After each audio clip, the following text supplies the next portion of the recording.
bingung atimu banjur barang kayu sing kudune iki nata karo kaulamu mergo ki gak dipati lah kok malah barang kayu ta opo iki nek ora kumulane glodok e ora ngene mlete mulane glodok iki mulane mlete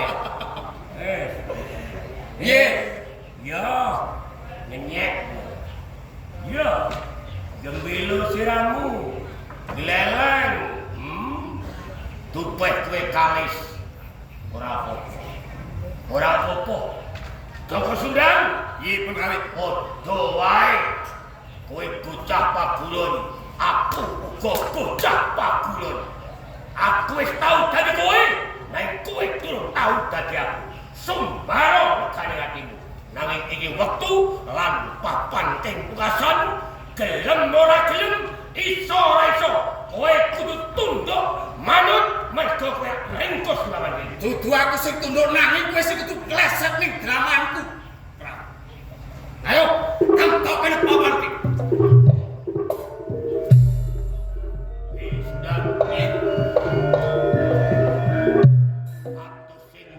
Kandelen kulit wis kena ora kena kanggo ukuran kadigdayan anggaring Sundang lampung gawe ayo matu secangkah lampung kowe bocah lanang jagoan lampung leset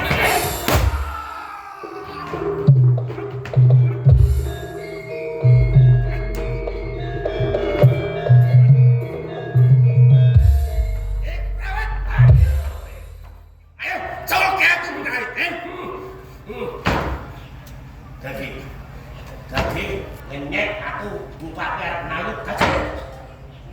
Iya. Takone aku bisa kok pikut aku kalah karo kowe. Wong semene watese kekuatan. Aja kegeden sumbar. Wis sumbar karo tujuh pengrawit padha karo nabrak gunung. Arep kali pengadilan iki.